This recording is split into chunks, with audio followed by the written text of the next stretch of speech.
নমস্কাৰ প্ৰিয় দৰ্শক চাবলৈ আৰম্ভ কৰিছে আমাৰ প্ৰিয় অনুষ্ঠান নিউজ প্লাস বিশেষ আৰু মই দীপশিখাই আপোনালোক সকলোকে স্বাগতম জনাই আজি আকৌ এজন অতিথিৰ সৈতে আপোনালোকৰ সন্মুখলৈ আহিছো আজি আমাৰ লগত আছে অসমৰ অভিনয় জগতৰ অভিনয় পটভূমিৰ এখন চিনাকি মুখ জ্যোতিনাৰায়ণ নাথ আহক তেখেতৰ সৈতে চিনাকি হওঁ আৰু আজি কিছু কথা পাতো স্বাগতম জনাইছো আপোনাক বৰ্তমান কিদৰে ব্যস্ত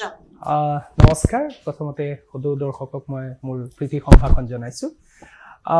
ব্যস্ত মানে এই মুহূৰ্তত মই অকমান ৰেষ্টত আছো আসলতে বিগত কিছুদিন বহুত কষ্ট কৰিলো বহুত কাম কৰিলো গতিকে এইকেইদিন ৰেষ্টত আছো যদিও বিক্ষিপ্তভাৱে কিছু কামত ব্যস্ত হৈ আছো এখন দুখনমান চিনেমাত শ্বুটিং আছে কৰবাত মই নাটকৰ জাজমেন্ট কৰিব যাব লাগে কৰবাত আকৌ নাটকৰ পাৰফৰ্মেন্স কৰিব যাব লাগে মই যিহেতু এজন ডাইৰেক্টৰো হয় নাটকৰ ডাইৰেক্টৰ এই তেনে ধৰণৰ ব্যস্ততা আছে নিশ্চয়কৈ আমি যেতিয়া আমি সিৰিয়েল এখন চাওঁ বা এখন নাটক যেতিয়া আমি চাবলৈ যাওঁ বা এখন সিনেমা আমি চাওঁ তেতিয়া আপোনাক একদম এটা বেলেগ ধৰণৰ আমি চৰিত্ৰত দেখা পাওঁ কিন্তু সচৰাচৰ সেই ব্যক্তিত্বটো কিন্তু যেন নালাগে অভিনয় কিয় সেই তেনেকুৱা ধৰণৰ কেৰেক্টাৰবিলাক আপুনি কৰে মই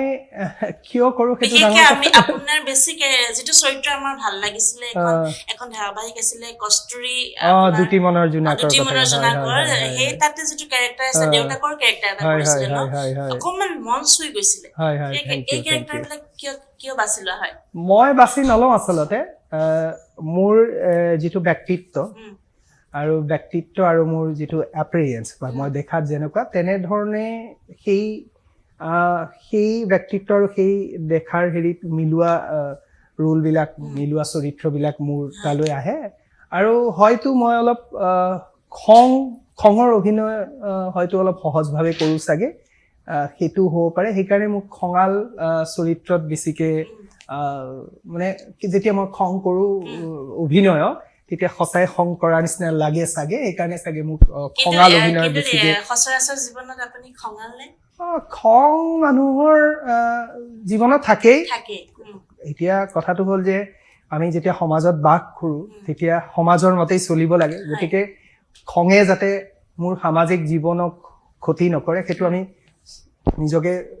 সেইটো আমি নিজকে কণ্ট্ৰল কৰি চলিব লাগে গতিকে খংটো থাকেই সকলো মানুহৰ সেই আৰু খং ক্ষোভ এইবোৰ আচলতে ভিতৰতে সোমায়ে থাকে হয় হয় হয় আৰু কেনেকুৱা ধৰণৰ চৰিত্ৰ আপুনি ভাল পায় যেটো এটা চৰিত্ৰটো মই ক'লো যে অকমান উগ্ৰ হয় হয় হয় মানে আপুনি সেই চৰিত্ৰটো ৰূপায়ণ কৰি হয়তো আপুনি পৰিচালকে আপোনাক বিচাৰে আৰু আপুনি কেনেকুৱা ধৰণৰ কেৰেক্টাৰবিলাক কৰি ভাল পায় মই সকলো ধৰণৰ অভিনেতা হিচাপে আচলতে আমাৰ কোনো ব্যক্তিগত ইচ্ছা থাকিব নোৱাৰে চইচ থাকিব নোৱাৰে তথাপিতো যিবোৰ চৰিত্ৰ খুব চৰিত্ৰত আবেগ বা মুড ক্ৰিয়েট কৰিব পাৰি বা যিবোৰ চৰিত্ৰত মানুহৰ এম্পেথি বা সিম্পেথি ড্ৰ কৰিব পাৰি মানুহৰ সমবেদনা তুলিব পাৰি তেনে ধৰণৰ চৰিত্ৰ ভাল লাগে আৰু তেনেকুৱা কোনো একদম মোৰ হেৰি নাই আৰু অকমান মানসিকভাৱে অস্থিৰ চৰিত্ৰবিলাক কৰি মই ভাল পাওঁ সেইটো কিয় ভাল লাগে মানে সেই চৰিত্ৰটোত এটা সাইকোলজিক্যালি এজন এক্টৰৰ কাৰণে কি হয় মানসিক যদি চ্যালেঞ্জটো বেছি থাকে সাইকোলজিক্যাল চ্যালেঞ্জটো যদি বেছি থাকে তেতিয়া তাত যেটো সৃষ্টিশীল আনন্দ অভিনয় এটা আচলতে সৃষ্টিশীল কলা গতিকে সৃষ্টিশীলতাৰ আনন্দটো তাত পোৱা যায় the satisfaction of work বুলি যেটো কয় আছে হেতু ক্ৰিয়েটিভিটি হেতু পোৱা যায় সেইকাৰণে তেনে ধৰণৰ ৰোল আৰু আমাৰ প্ৰতিজন দৰ্শকে আপোনাৰ অভিনয় ভালেই পায় থ্যাংক ইউ দুটি মনৰ জোনাকত বিশেষভাৱে আপোনাৰ কেৰেক্টাৰটো খুব মন চুই গৈছিলে মই কৈছো অকমান ঘূৰি গৈছো শৈশৱলৈ যেটো আপুনি যিমান দূৰ জানো যে মাটিয়াত আপুনি জন্ম মৰিগাঁৱৰ আপোনালোক অৰিজিনেল আপোনাৰ মৰিগাঁও কিন্তু মাটিয়াত জন্মগ্ৰহণ কৰি বা গুৱাহাটীলৈ আহি তাৰ পৰা NSD এজন ষ্টুডেন্ট আপুনি হৈছিলে NSD প্ৰাক্তন NSD বুলি কয় এই যে দীঘলীয়া এটা যাত্ৰা হয়তো দিন হৈছে সেই যাত্ৰাটো অকমান যদি ৰাইজক জনায় মই 1972 চনত মাটিয়াত জন্ম লৈছিলো মোৰ দেউতা যদিও মৰিগাঁৱৰ চাকৰি সূত্ৰে অসমৰ বিভিন্ন ঠাইত বাস কৰিব লগা হৈছিল সেই সূত্ৰে মই তাতেই মাটিয়াত জন্ম হৈছিলোঁ অৱশ্যে মাটিয়াৰ সাংঘাতিক স্মৃতি মোৰ লগত নাই আমি মোৰ জন্মৰ এবছৰমানৰ পাছতে আমি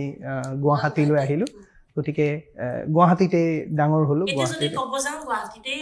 মোৰ গুৱাহাটীতে শৈশৱ মোৰ জন্মসূত্ৰে গুৱাহাটী নহ'লেও কিন্তু শৈশৱ বা মোৰ যৌৱন কৈশোৰ সকলো মোৰ গুৱাহাটীতে গতিকে এতিয়া আমি গুৱাহাটীৰ বাসিন্দা বুলিয়ে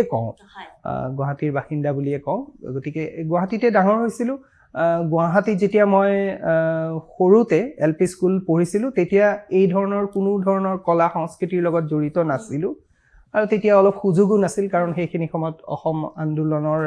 আৰু বা অসমখন অকণমান অস্থিৰ হৈ আছিল তাৰপিছত যেতিয়া মই কটন কলেজিয়েট স্কুলত পঢ়িলোঁ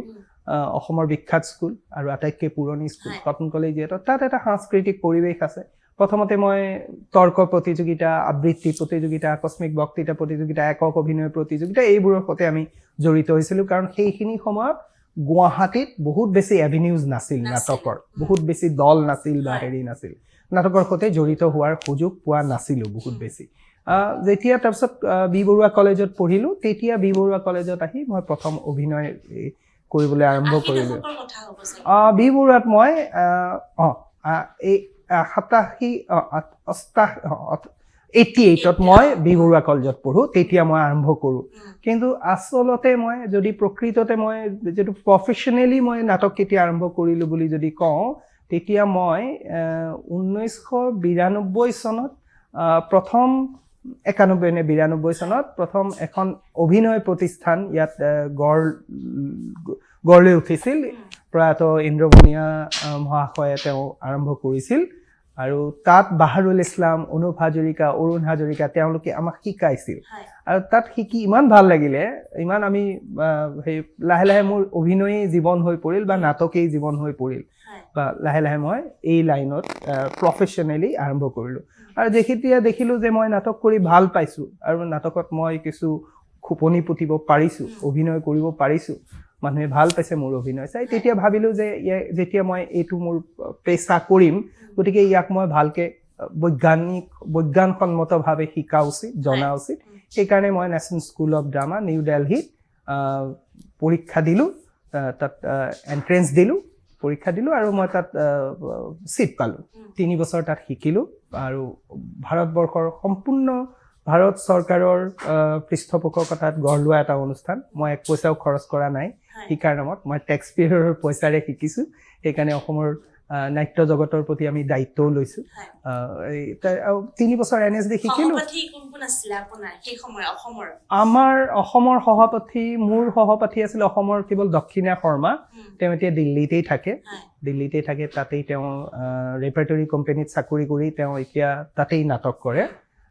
বিবাহ সূত্ৰেও তাত থাকে দক্ষিণা শৰ্মা আৰু আমাৰ সময়ৰ বেছিভাগেই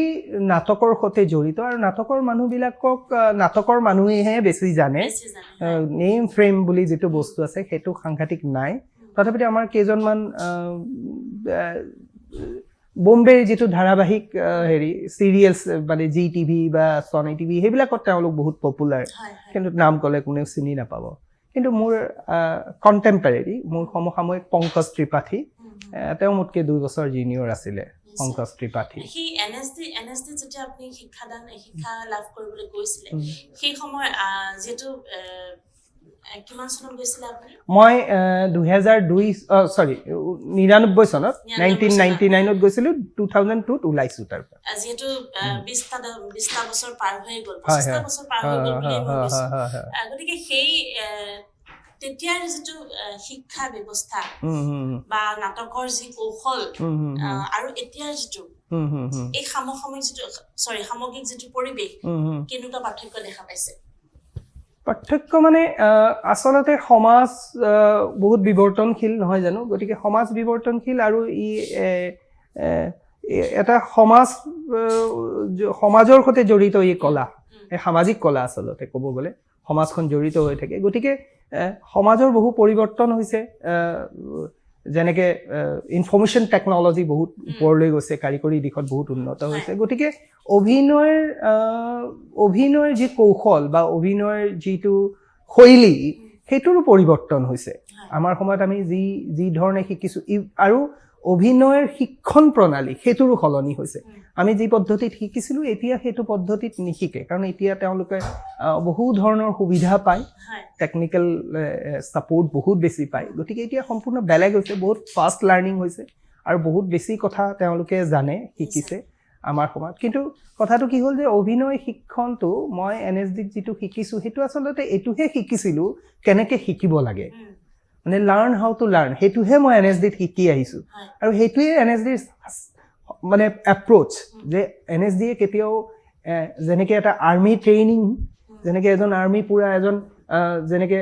কমাণ্ডো এজন বনাই পঠিয়ায় এটা ট্ৰেইনিং ঠিক তেনেকুৱা ধৰণৰ ট্ৰেইনিং নহয় ই এটা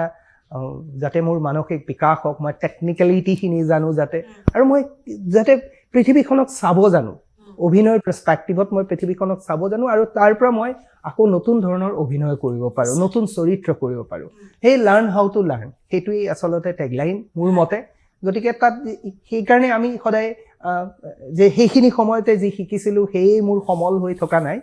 এতিয়াও মই শিকি আছোঁ আজি আপোনাৰ পৰাও শিকিম এনেকুৱা ধৰণৰ কথা NSD বহুত ল'ৰা ছোৱালী এতিয়াও আমি যোৱা দেখা পাওঁ বহুতে চিলেক্ট হয় কিন্তু বৰ্তমান অসমত এটা খুব প্ৰাসংগিক বিষয় হৈ পৰিছে যিটো বিষয় মই আমাৰ এই অনুষ্ঠানৰ জৰিয়তে মই আপোনালোকৰ গণ্যমান্য ব্যক্তিসকলৰ পৰা জানিব বিচাৰোঁ যে অভিনয় কিন্তু ক'ৰবাত নহয় ক'ৰবাত অসমত 60 ছেকেণ্ডতে সীমাবদ্ধ হোৱা দেখা পোৱা গৈছে এই ক্ষেত্ৰত কিন্তু কি ক'ব বহু ল'ৰা ছোৱালী কিন্তু NSDলৈ গৈছে শিক্ষা ল'বলৈ কিন্তু বহুতে 60 ছেকেণ্ডতে কিন্তু কোনো এখন চিনেমা বুলি নকওঁ কোনো ধাৰাবাহিক হওক কোনোবা এখন কিবা চিৰিজত তেওঁলোকে অভিনয় কৰিব লৈছে এই দুটাৰ মাজত কি কথা কি ক'ব না যেতিয়া অভিনয় আচলতে কলা নহয় জানো অভিনয় কলা আৰু অভিনয় কলা হোৱাৰ লগতে ব্যৱসায়ও হয় কাৰণ বহু ধৰক এতিয়া দূৰদৰ্শনৰ এখন ধৰক ধাৰাবাহিক যিকোনো স্যাটেলাইট চেনেলৰ এখন ধাৰাবাহিকখনৰ মুখ্য উদ্দেশ্যটো কিন্তু ব্যৱসায় নহয় জানো বাৰু ব্যৱসায় কিন্তু তেওঁলোকে অভিনয় কলাক অভিনয় বা সৃষ্টিশীল তেওঁলোকে সৃষ্টিশীল হেৰিৰ ওপৰত ব্যৱসায় কৰে গতিকে তাৰ যিটো এথিক সেই এথিকটো মানিয়ে তেওঁলোকে ব্যৱসায় কৰে এতিয়া কথাটো হ'ল যেতিয়া ব্যৱসায়ৰ কথা থাকে গতিকে ব্যৱসায়ত প্ৰথম কথাটো হ'ল যে কেনেকৈ চলিব হয়নে গতিকে আৰু প্ৰত্যেক আৰ্টৰে এটা দুটা দিশ আছে এটা হ'ল যে কলাসন্মতভাৱে কৰা আৰু এটা হ'ল জনপ্ৰিয়তা গতিকে এতিয়া এওঁলোকে যিটো অভিনয় কৰে আপুনি যিটো অভিনয়ৰ প্ৰতি ইংগিত দিছে ৰিলছ বা যিটো ছ'চিয়েল মিডিয়াৰ ফলত শ্বৰ্টছ বা যিবোৰ ছ'চিয়েল মিডিয়াৰ পৰা যিবিলাক পপুলাৰ হৈছে সেইবিলাক আচলতে অভিনয় নহয় সেইবোৰ অভিনয় কলাসন্মত অভিনয় সেইবোৰ নহয় সেইবোৰ আচলতে এটা জনপ্ৰিয়তাৰ ধাৰাত কৰি যোৱা কিছু কাম আৰু সেইবোৰ ইটছ লাইক টিছু পেপাৰ বা আমি যেনেকৈ মিনাৰেল ৱাটাৰৰ বটল এটাত পানী খাওঁ আৰু বটলটো পেলাই দিওঁ ঠিক তেনেকুৱা কথা আৰু সেইবোৰৰ সাংঘাতিক আৰ্ট শেক বুলি যিটো কয় সেইটোৰ কাৰণে তেওঁলোকে নকৰে তেওঁলোকৰ উদ্দেশ্য সেই সময়কণত মানুহে তেওঁলোকক চাওক বহুত লাইক আহক কমেণ্ট আহক আৰু পৰহি তেওঁলোকক পাহৰি গ'লেও তেওঁলোকৰ কোনো ক্ষতি নাই কাৰণ লাইক কমেণ্ট যিমান আহিব তাৰ ওপৰত তেওঁলোকৰ পইচা পাব তেওঁলোকৰ মনিটাইজেশ্যন হ'ব ব্যৱসায়ী হ'ব গতিকে সেই তেওঁলোক যিহেতু পপুলাৰ হৈ যায় তেওঁলোক যিহেতু জনপ্ৰিয় হৈ যায় গতিকে এই বাকীসকলেও ধৰক এই আপুনি যে ক'লে দূৰদৰ্শনতো তেওঁলোক ধাৰাবাহিকবিলাকতো তেওঁলোকক লোৱা হৈছে এইকাৰণে লয় যাতে তেওঁলোকক চাই কাৰণে তেওঁলোকৰো ভিউৱাৰ্ছ বাঢ়িলে ব্যৱসায় বাঢ়িব TRP বাঢ়িব সেইটো কাৰণে হয় সেইটোৱে মই নাভাবোঁ যে সাংঘাতিক ক্ষতি কৰিব কাৰণ কি হয় কেতিয়াবা তাৰ মাজতো বহুত ভাল প্ৰতিভা ওলাই আহে হয় হয়তো এজন ক'তো সুযোগ পোৱা নাই আজি মই সুযোগ পাইছোঁ নেশ্যনেল স্কুল অফ ড্ৰামাত গৈছোঁ বা আন কোনোবা এজনে সুযোগ পাইছে এনেকুৱা বহু আছে যিসকলৰ প্ৰতিভা আছে কিন্তু সুযোগ পোৱা নাই তেওঁলোকে এই বাটেৰে হয়তো আগবাঢ়ি যাব কিন্তু এইটো ধুৰুপ নহয় যে প্ৰত্যেকজন ৰিলছ বনোৱা প্ৰত্যেকজন ভাইৰেল হোৱা অভিনেতা বা ভাইৰেল হোৱা মানুহেই তেওঁ এজন ভাল অভিনেতা হ'ব সেইটো নহয় আৰু এইটো এটা কথা যে যিসকলে আনুষ্ঠানিক শিক্ষা লৈছে পৰিৱেশ কলা বিভাগত যিসকলে শিক্ষা গ্ৰহণ কৰিছে তেওঁলোক কিন্তু ক'ৰবাত বাদ পৰি যোৱা যেন অনুভৱ এটা হয় বাদ পৰে মানে আচলতে কথাটো কি হয় তেওঁলোকে এতিয়া মই নেশ্যনেল স্কুল অফ ড্ৰামাত প্ৰশিক্ষণ লৈছোঁ প্ৰশিক্ষণ লৈ পেলাই মই এই কলাটোৰ বিষয়ে জানিছোঁ গতিকে কলাটোৰ মই চৰ্চা কৰিছোঁ মই চৰ্চা কৰিছোঁ আৰু যদি মই ইয়াক পেচা কৰিছোঁ তেনেহ'লে মই এই পেচা এই কলাটোক মই পেচা কৰিছোঁ যদি গতিকে এই কলাটোৰেনো মই কেনেকৈ চলিম সেইটোও মই জানিব লাগিব নহয়নে বাৰু সেইটোৰ কাৰণে মই যুদ্ধ কৰিব লাগিব যদি এখন কাৰণ যুদ্ধ মানে কি ইয়াতো মই ষ্ট্ৰাগল এটা যদি নকৰোঁ মই যদি সংঘাত মই যদি সংঘৰ্ষ নহয় মোৰ তেনেহ'লে মইতো নোৱাৰিম আগবাঢ়িব গতিকে সেইটো এটা বেলেগ দিশ আৰু বহুতে কি হয় আৰু এটা কথা ইয়াত আছে দেই এইটো অলপ ভাবিবলগীয়া কথা ইয়াত যিসকল পৰিচালক আছে তেওঁলোকৰ কিছু পৰিচালকে তেওঁলোকে ক'তো শিক্ষা নাই তেওঁলোকৰ কি হয় তেওঁলোকৰ যিটো প্ৰতিভা সেই প্ৰতিভাৰে তেওঁলোক পৰা হৈছে পৰিচালনা কৰিব পৰা হৈছে বা তেওঁলোকে সেই কৌশলটো শিকিছে মানে এছিষ্টেণ্ট হৈ পেলাই বা এনেকৈ হৈ তেওঁলোকে শিকি লৈছে অলপ কাৰিকৰী কৌশল গতিকে তেওঁলোকে কেতিয়াবা আমাৰ নিচিনা অলপ প্ৰশিক্ষণপ্ৰাপ্ত অভিনেতাক ল'বলৈ ভয় কৰে চাগে মোৰ এইটো ধাৰণাহে আৰু মোৰ এইটো ধাৰণা বা পৰ্যবেক্ষণ তেওঁলোকে অকণমান প্ৰশিক্ষণ ল'বলৈ ভয় কৰে ভাবে যে তেওঁলোকে যদি কিবা মানে এটা কি হয় মানসিক গন্থি কমপ্লেক্স এটা হয় চাগে দেই ইও এটা কাৰণ যদি প্ৰশিক্ষণত কিবা এটা ভুল যদি মই যদি এওঁক পৰিচালনা কৰিবলৈ গ'লে তেওঁ যদি মোৰ ভুল উলিয়াও এনেকুৱা ধৰণৰ এটা কৰবাত এটা কমপ্লেক্স আছে অসমত নাটকৰ লগত জড়িত মোৰ এটা প্ৰশ্ন বৰ্তমান সময়ত আমি নাটকৰ অসমত বিশেষকৈ নাটকে খুব খলকনি তুলিছে নাটকবিলাক খুব সাৱলীল হৈছে যিদৰে মই ক'ম যে পৃথু এখন বৰ ধুনীয়া নাটক হৈ গ'ল আকৌ হ'বলৈ গৈ আছে 9 ফেব্ৰুৱাৰীত আৰু বিভিন্ন ধৰণৰ নাটক আমি কলাক্ষেত্ৰত গ'লে আমি চাবলৈ পাওঁ কিন্তু বহুত মানুহৰ মনত এটা প্ৰশ্ন যে মানুহজনে নাটক কৰে মানুহজনে কি কৰে নাটক পৰিচালনা কৰে মানুহৰ মনত এটা ভ্ৰান্ত ধাৰণা সোমাই থাকে যে নাটক কৰিহে কিন্তু তেওঁ জীৱনটো চলাই আছে গতিকে মই এটা প্ৰশ্ন আপোনাৰ জৰিয়তে মই উত্তৰ বিচাৰিম যে কলমৰ জৰিয়তে নাটক লিখি নাইবা নাটক এখন পৰিচালনা কৰি বা অভিনয় কৰি আমি আমাৰ জীৱনটো উদযাপন কৰিব পাৰোঁ নে নোৱাৰোঁ পাৰে জীৱনটোনো কি আচলতে জীৱনটোত কিমান প্ৰয়োজনীয়তা সেইটোৰ ওপৰত নিৰ্ভৰ কৰে আজি মই জীয়াই থাকিবলৈ মোক দুসাঁজ ভাত লাগে দুসাঁজ কাপোৰ লাগে নহয়নে বাৰু থাকিবলৈ এটা ঘৰ লাগে সেইখিনি এক ন্যূনতম প্ৰয়োজনীয় আমাৰ প্ৰয়োজনীয়তা সেইখিনি লাগিবই নহয় চলিবলৈ গতিকে সেইখিনিত চলিবলৈ মানুহক বহুত বেছি টকা নালাগে নহয়নে কলম লিখি ধুনীয়াকৈ চলি যাব পাৰি কিন্তু বৰ্তমান সমাজখনৰ ডিমাণ্ড কি আচলতে সমাজখনৰ চাহিদা কি সেইটো যদি চাবলৈ যায় তেনেহ'লে ভালকৈ জীয়াই থাকিবলৈ হ'লে বহু পইচা লাগে আৰু এখন এতিয়াতো আমাৰ যদিও ইংৰাজ ইয়াত নাই যদিও উপনিৱেশতাবাদ নাই ইয়াত কলনিয়েলিজম নাই কিন্তু এটা সাংঘাতিক ধৰণৰ উপনিৱেশবাদ এটা চলি আছে সেইটো হ'ল কনজিউমাৰ কলনিয়েলিজম আপুনি আজি ওলালেই আপোনাৰ বহুত যিবোৰ প্ৰয়োজনেই নহয় সেইবোৰ প্ৰয়োজনীয়তাই আপোনাক জাপি ধৰে আচলতে আপোনাক এনি টাইম কনজিউমাৰিজিমে কৈ থাকে যে এইটো কিন সেইটো কিন তই এনেকৈ থাকিলেহে ভাল হ'ব এইটো কৰিলেহে ভাল হ'ব এইটো ব্ৰেণ্ডৰ কাপোৰ পিন্ধিলেহে ভাল হ'ব এইটো ব্ৰেণ্ডৰ চশমাহে পিন্ধিব লাগিব এনেকুৱা ধৰণৰ আপোনাক কনজিউমাৰিজিমে এনি টাইম আপোনাক আচলতে শোষণ কৰিয়ে আছে গতিকে মানুহৰ প্ৰয়োজনীয়তাটোও বাঢ়িছে বহুত পইচা লগা হৈছে গতিকে এটা লাক্সাৰী জীৱন কটাব মোৰ মতে লিখি মানুহে নোৱাৰে লিখি বা নাটক কৰি এটা লাক্সাৰী জীৱন কটাব নোৱাৰে কিন্তু এটা সুস্থ শান্তিময় জীৱন কটাব পাৰিব মই প্ৰশ্নটো এইটো কাৰণে কৰিলো যিহেতু আমি পৰিবেশ কলাৰ লগত জড়িত আপুনি জড়িত মই জড়িত আৰু বহু ব্যক্তি আমি পৰিবেশ কলাৰ লগত জড়িত কিন্তু আমাৰ যি কষ্ট আমি যি মানসিকভাৱে এটা কষ্ট বা কিবা এটা এতিয়া যে যিটো আমি অনুষ্ঠান সেই অনুষ্ঠানটো কৰাৰ ক্ষেত্ৰত যিখিনি মানসিকভাৱে প্ৰস্তুত হ'ব লাগে সেইখিনি কিন্তু কোনোবা এজনে মই আমাৰ প্ৰতিষ্ঠানৰ কথা নকওঁ আমাৰ বাহিৰৰ পৰা যিসকল মানুহে চাই থাকে তেওঁলোকে কিন্তু কৰবাত যেন ভাবে খুব এটা সৰু কথা এইটো সৰু কাম কিন্তু ইয়াত যে কিমান কষ্ট সোমাই হয়, থাকে হয়, হয়, মই হয়, সেইকাৰণে আপোনাক এই প্ৰশ্নটো কৰিলো আৰু বহুতৰ মনত এটা ভ্ৰান্ত ধাৰণা যে ল'ৰাজনে নাটক কৰে ছোৱালীজনীয়ে অভিনয় কৰে গতিকে একো কাম নাই এনেই নৰ্মেল এটা হয় হয় হয় মোৰ লগত তেনেকুৱা ঘটনা কেইবাবাৰো ঘটিছে হয় যেতিয়া মোক মানুহে সোধে আপুনি কি কৰে বুলি বা ক'ৰবাত যেতিয়া মই লিখিব লগা হয় আপোনাৰ পেচা কি বা কি কৰে বুলি অকুপেশ্যন কি বুলি তে মই যদি নাটক কৰো বুলি কওঁ তেতিয়া মোক আকৌ এবাৰ সোধে আপুনি নাটক কৰে বুজি পাইছো কিন্তু কৰে কি আপুনি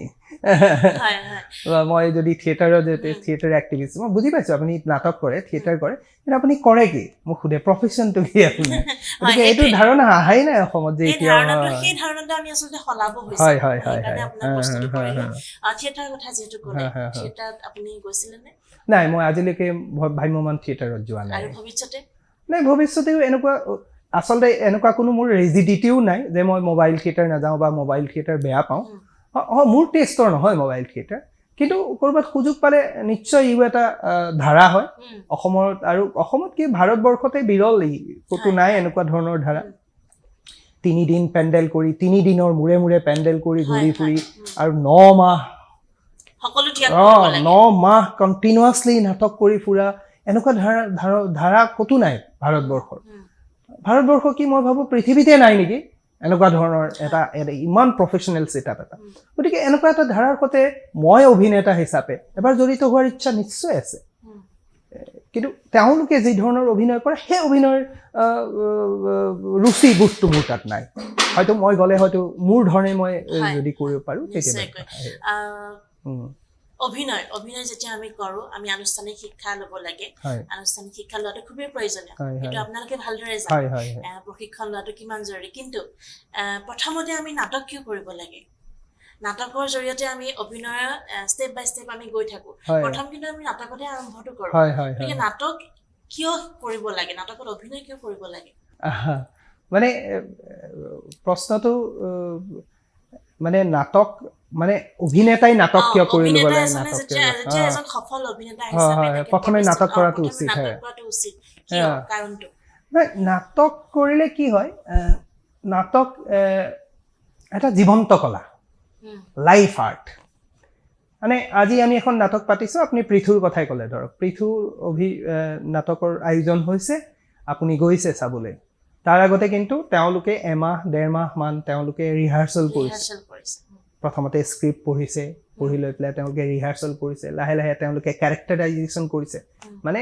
ধৰক জ্যোতিনাৰায়ণ নাথ যদি পৃথু হৈছে জ্যোতিনাৰায়ণ নাথে লাহে লাহে পৃথুলৈ পৰিৱৰ্তিত হ'বলৈ চেষ্টা কৰিছে আৰু শেষত গৈ আপুনি যেতিয়া চাইছে তেতিয়া আপুনি মঞ্চত এজন পৃথুক দেখা পাইছে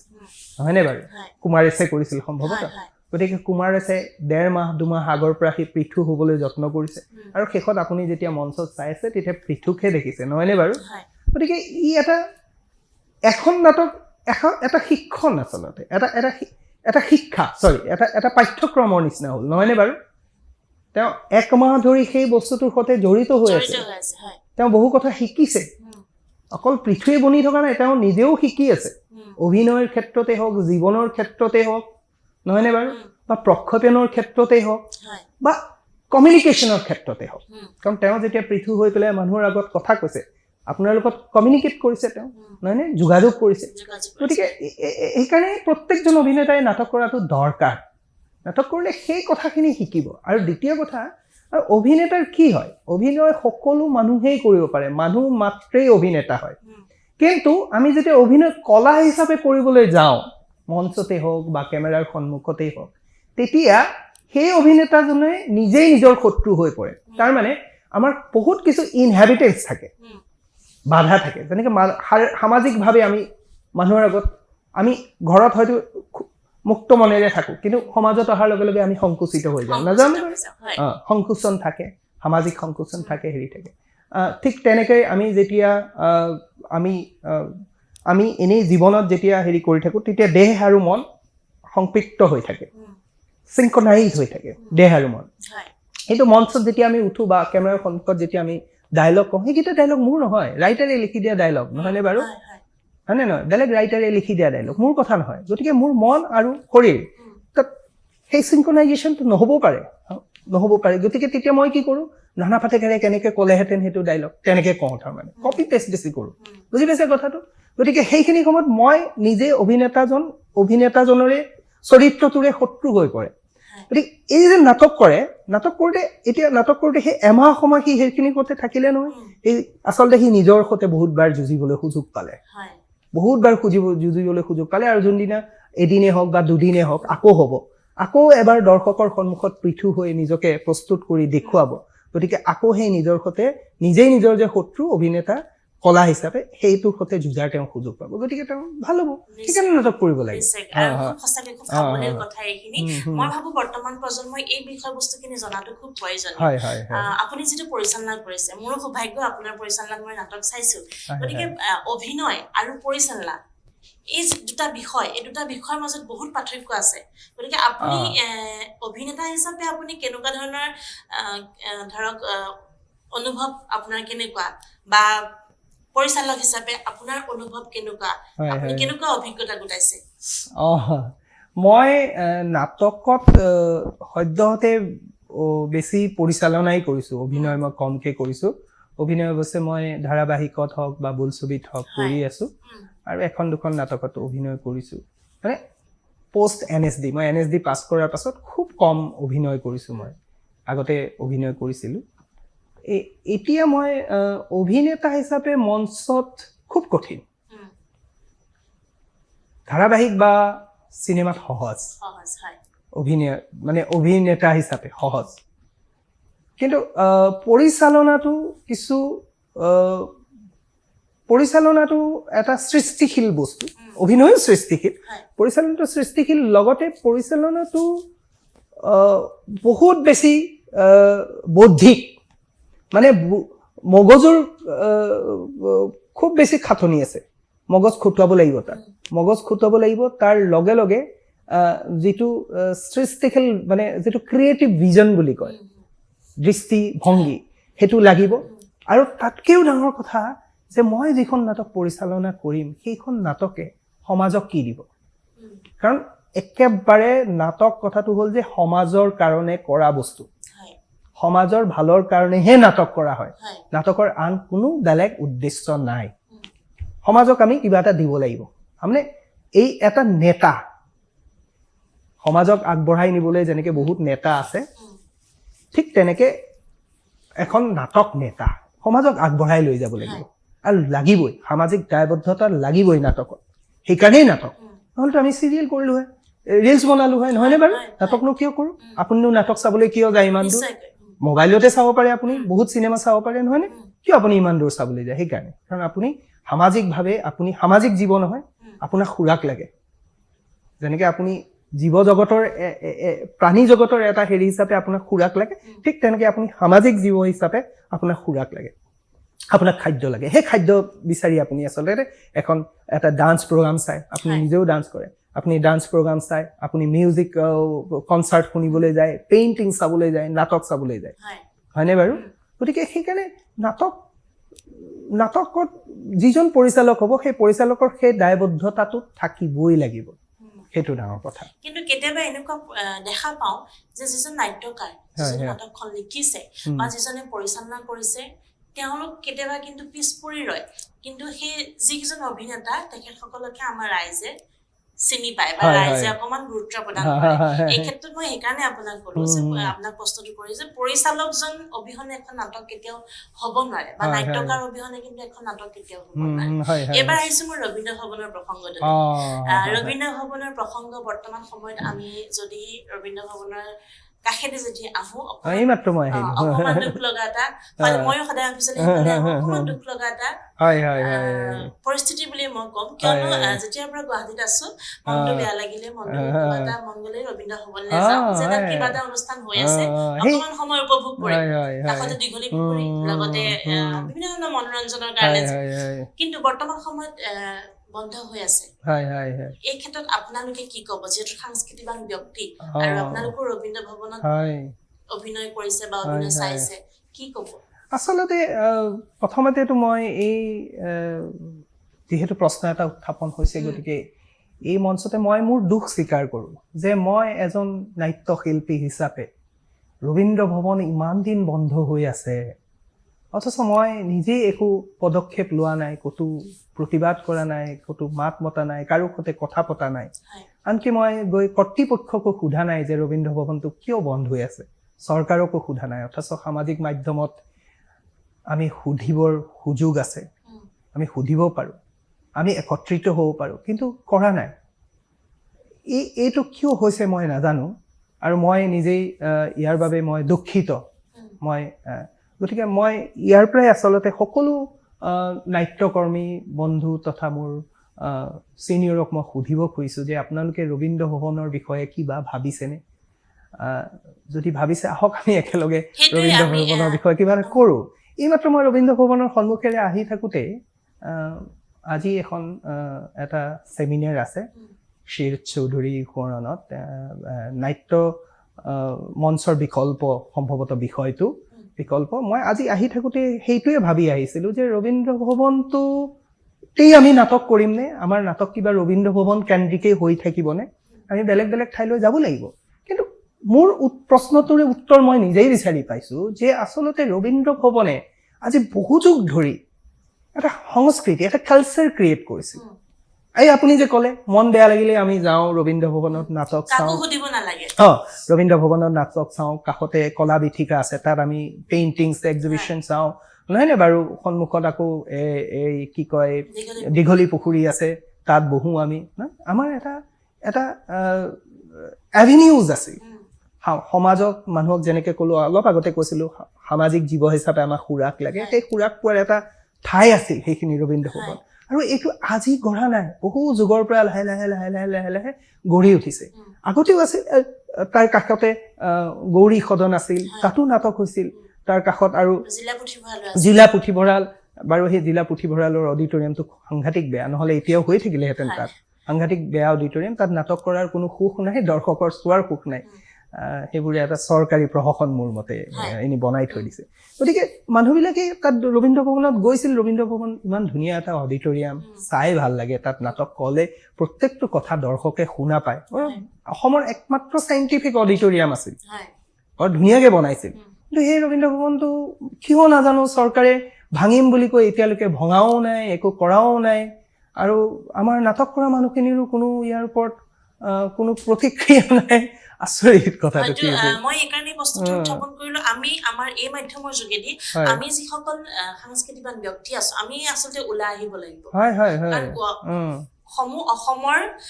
সংস্কৃতিৰ লগত জড়িত ব্যক্তি কিন্তু ৰবীন্দ্ৰ ভৱনত এখোজ পেলাইছে, তেওঁলোক কিন্তু ওলাই আহিলেহে আমাৰ ৰবীন্দ্ৰ ভৱন আকৌ জি উঠিব, নহয় জানো? সেইটো আমি বিচাৰিম। গতিকে মই আপোনালোক যিটো তাতে আপোনালোকে নাটক কৰিছে বা অভিনয় কৰিছে, মই সেইকাৰণে এই প্ৰশ্নটো আপোনালোকে মোৰ মতে স্পেচিয়েলি ৰবীন্দ্ৰ ভৱনৰ ওপৰতে এটা শ্ব' কৰিব লাগে, যিহেতু আপোনালোক সামাজিক হেৰি, গতিকে বাৰ্তা আপোনালোকে তাৰ ওপৰত এটা শ্ব' কৰক। আমি চেষ্টা কৰিম যিমান পাৰো আমি ৰবীন্দ্ৰ ভৱনৰ ওপৰত এই প্ৰসংগটো উত্থাপন কৰিবলৈ, আমি ৰাইজৰ আগত দাঙি ধৰিবলৈ চেষ্টা কৰিম। অকণমান মই আৰু এটা বেলেগ প্ৰশ্নলৈ আহিছো। অসমৰ পটভূমিত বৰ্তমান আমি দেখিবলৈ পাই আছো আমাৰ শিক্ষানুষ্ঠানসমূহত, মই যিমান দিন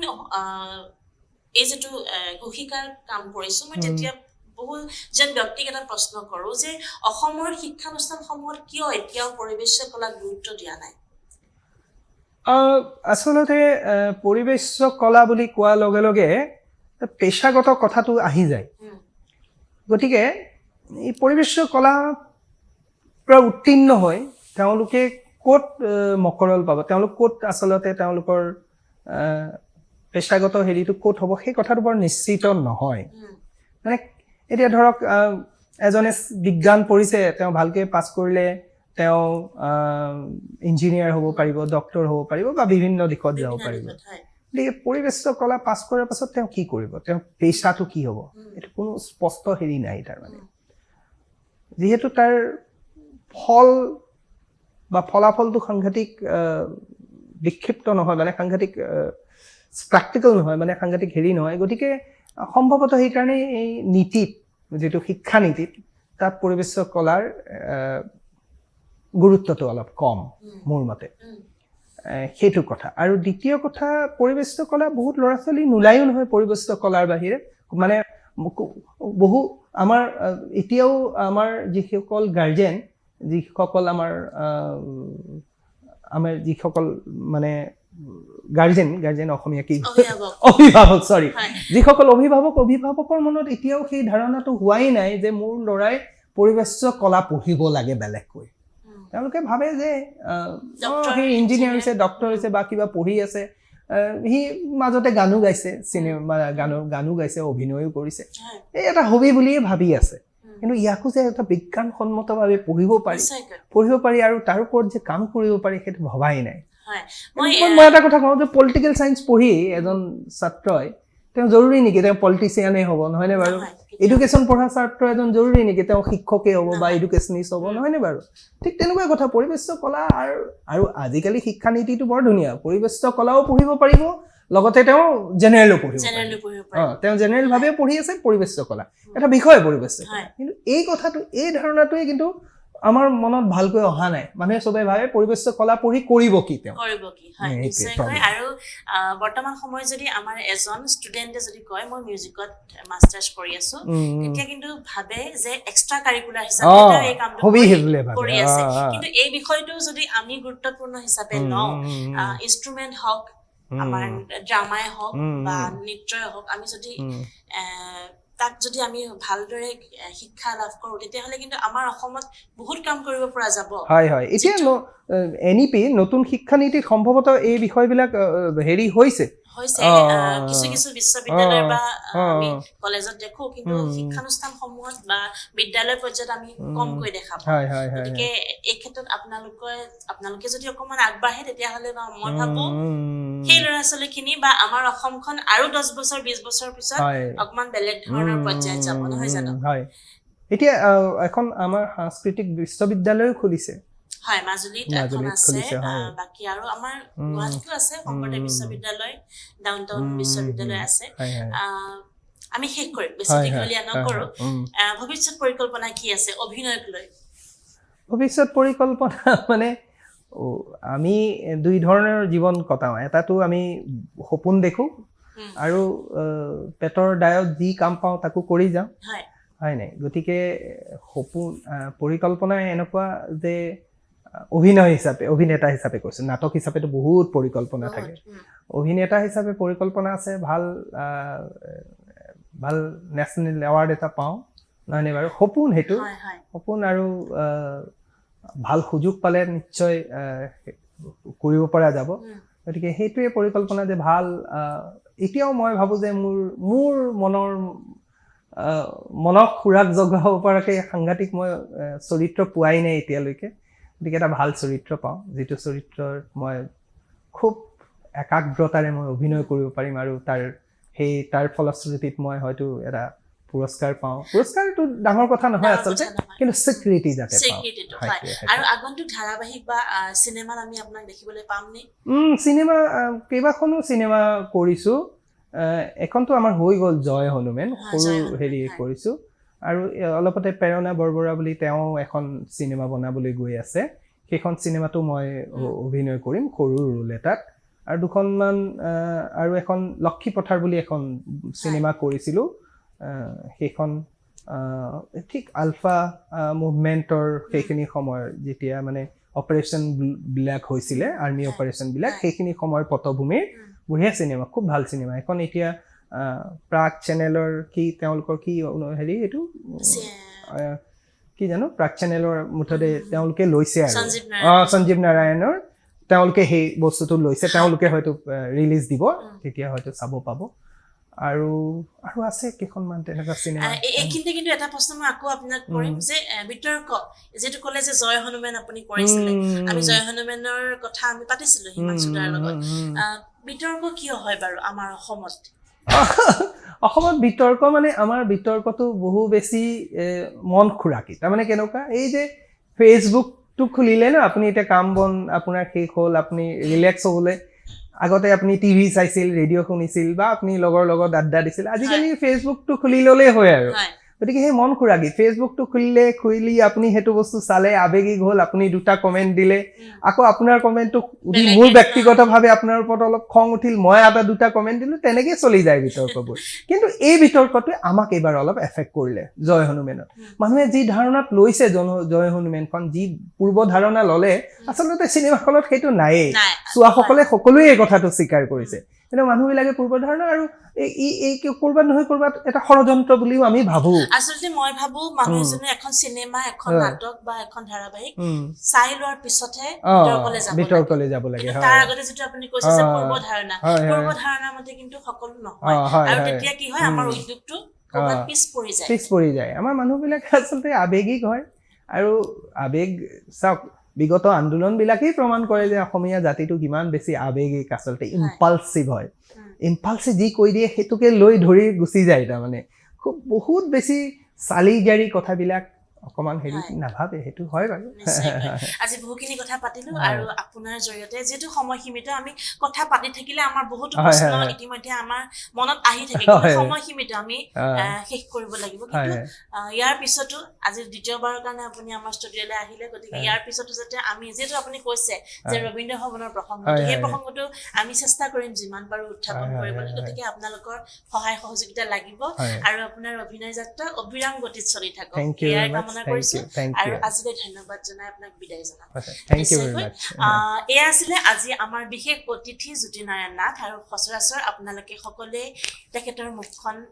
চিনি পায় ধাৰাবাহিকতে হওক বা যিসকলে নাটক ভাল পায় তেওঁলোকে চিনি পায় গতিকে পুনৰ আহিম আপোনালোকৰ সন্মুখলৈ নিউজ প্লাছ বিশেষত অন্য এজন অতিথিলৈ তেতিয়ালৈকে চাই থাকিব আপোনালোকৰ প্ৰিয় অনুষ্ঠান নিউজ প্লাছ বিশেষ ধন্যবাদ